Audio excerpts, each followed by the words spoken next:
रश्मि रथी के तीसरा सर्ग का ये दूसरा भाग है। प्रसंग ये है कि दुर्योधन को समझाने के बाद श्री कृष्ण देखे कि ये तो व्यर्थ है इसके साथ रहना और इसको समझाना। उन्होंने वहाँ से निकले तो उनके सामने कर्ण सामने आ गए और कर्ण महाभारत के युद्ध का एक बहुत ही महत्वपूर्ण कड़ी थे।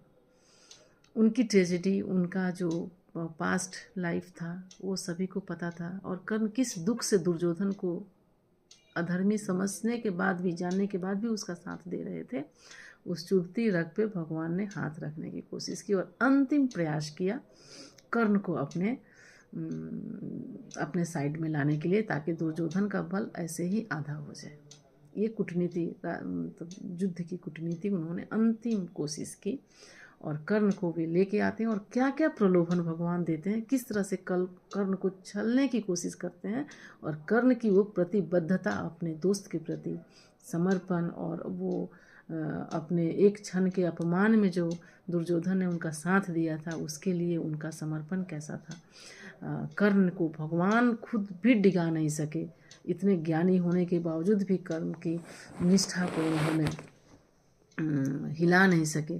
इस चीज़ को हम लोग यहाँ पे रखेंगे। तो भगवान सभा को छोड़ चले, करके रण गर्जन घोर चले, सामने कर्ण सकुचाया सा, आमिला चकित भरमाया सा, हरि बड़े प्रेम से कर धर कर, कर्ण का हाथ पकड़े ले चढ़े उसे अपने रथ पे बैठाया। रथ चला, परस्पर बात चली, समदम की टेढ़ी घात चली, शीतल हो हरि ने कहा हाय, अब शेष नहीं कोई उपाय, हो विवश हमें धनु धरना है, क्षत्रिय समूह को मरना है।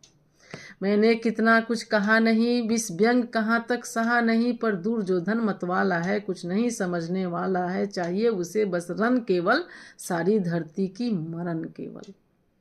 हे वीर तुम ही बोलो अकाम, क्या वस्तु बड़ी थी 5 ग्राम, वह भी कौरव को भारी है, मति गई मूढ़ की मारी है, दुर्योधन को बोधूं कैसे, इस रण को अवरोधूं कैसे, इस युद्ध को मैं रोकूं कैसे।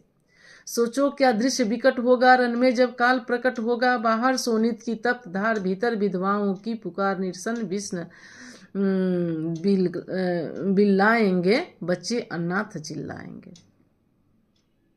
बच्चे अनाथ चिल्लाएंगे। चिंता है क्या मैं क्या और करूं, शांति को छिपा कर किस ओर धरूं, सब राह बंद मेरे जाने है, एक बात यदि तू माने। कर्ण को उन्होंने कहा कि अगर एक बात तू मान लेते हो तो कुछ बात बन सकती है। तो शांति नहीं जल सकती है, सम्राग्नि अभी टल सकती है।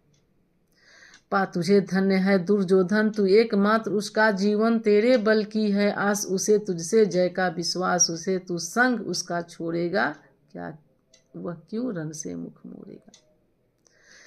क्या अघटनीय घटना कराल, तू पृथा कुक्षी का प्रथम लाल, तू सूत अनादर सहता है, कौरव के दल में रहता है, सरचाप उठाए 8 प्रहार, पांडव से लड़ने को तत्पर। पांडव तुम्हारे अपने भाई हैं, लेकिन उससे भी तुम 8 प्रहार लड़ने के लिए तत्पर हो, अपने शत्रु के साथ रहते हो। माँ का स्नेह पाया न कभी, तुम्हें तो माँ का स्नेह नहीं मिला, सामने सत्य आया न कभी, तुम कुंती के पुत्र हो ये तुमने कभी सुना नहीं, सामने सत्य आया न कभी, किस्मत के फेरे में पड़कर, या प्रेम बसा दुश्मन के घर, निज बंधु मानता है पर को, कहता शत्रु सहोदर को। अपने भाइयों को, सहोदर भाइयों को शत्रु समझते हो, पर कौन दोष इसमें तेरा, अब कहाँ मान इतना मेरा, चल हो कर संग अभी मेरे है, जहाँ 5 भ्राता तेरे, बिछड़े भाई मिल जाएंगे, हम मिलकर मोद मनाएंगे। अभी याद आया बिछड़ा, बिछड़े भाई मिल जाएंगे, हम मिलकर मोद मनाएंगे, कुंती का तू ही तनय ज्येष्ठ, तुम ज्येष्ठ पुत्र हो कुंती के, बल बुद्धिशील में परम श्रेष्ठ, मस्तक पर मुकुट धरेंगे हम, तेरा अभिषेक करेंगे हम, आरती समोद उतारेंगे, सब मिलकर पांव पखारेंगे। अब कर्ण का पांव पखारेंगे। पदत्रान भीम पहनाएगा, धर्माचीप चमर डुलाएगा, पहरे पर पार्थ प्रवर होंगे, सहदेव नकुल अनुचर होंगे, भोजन उतरा बनाएगी, पंचाली पान खिलाएगी। आहा क्या दृश्य सुभग होगा, आनंद चमत्कृत जग होगा, सब लोग तुझे पहचानेंगे, असली स्वरूप में जानेंगे, कोई मणि को जब पाएगी, कुंती फूली न समाएगी, रन अनायास रुक जाएगा, कुरुराज स्वयं झुक जाएगा, संसार बड़े सुख में होगा, कोई न कहीं दुख में होगा, सब गीत खुशी के गाएंगे, तेरा सौभाग्य मनाएंगे।